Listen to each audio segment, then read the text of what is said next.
sayawan. Hindi pa nag-umpisa. Inaantok na kami. Umuwi. Ngayon, madami na naman po tao dito sa may Talisan, nagmamaritisan. Pupunta na naman po daw doon. Ay, sabi ko, na lang ako, mag-live na lang ako doon. So, ngayon ito yung ginawa ko ngayon, pag-live na lang po tayo para kasi inaantok na rin po ako. Iba na talaga yung alam mo, kapag may edad ka na, talagang hindi ka tulad ng dating mga bata-bata pa na paano yan, papuyatan. Ngayon talagang iba na po ang may edad na talaga. So, bukas na lang mag-umpisa uli kasi bukas daw ay mayroon kasi sinasabi nila, kinukontrata na po nila ako nga pa-crochet. Sabi ko wala akong pera kasi kulang yung 1,000 dyan sa pag-crochet na ano mo yung pera. Sabi ko naman, ayaw ko kasi wala akong budget kasi ginastos ko na dito sa bahay yung pera.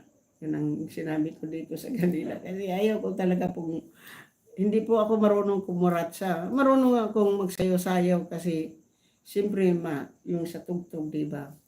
Hindi ko yung ayaw ko na pong, mabuti nga kanina pong umaga, inabutan po ako ng 1,000 ng aking pamangkin kasi nangako kasi yung pamangkin ko na pag yung magpakupra siya, yung kupra, yung nyog, ay bibigyan niya ako ng pera.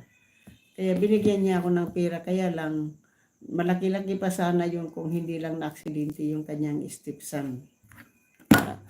Dito ngayon po sa amin, dito sa Bisaya po ngayon, may 2 pong aksidente sa motor.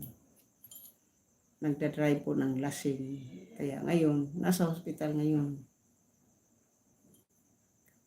Dalawang aksidente po sa motor.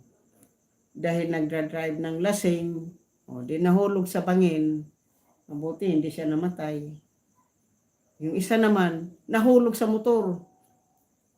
Hindi ko alam kung lasing din po, hindi ko lang po alam kung ano po yung doon, yung bali o ano. Pero yung isa dito daw, yung hita tuklap. Hindi, palasing pamuro.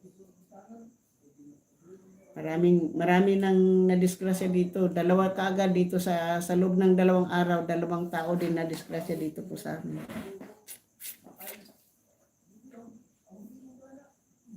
Shoot out.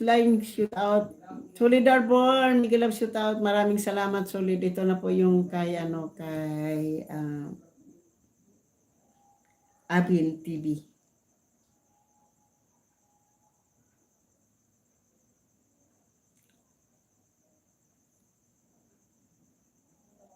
Antukin na, Gid. Antukin na. Alas 9 pa lang.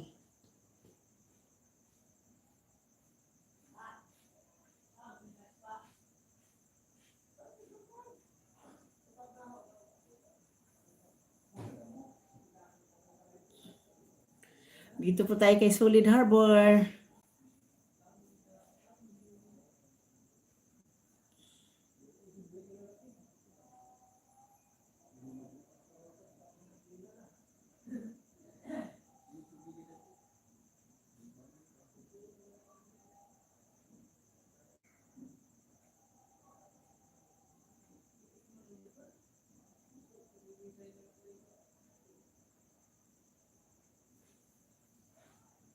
Philippine Coast Guard and DOTR inspection.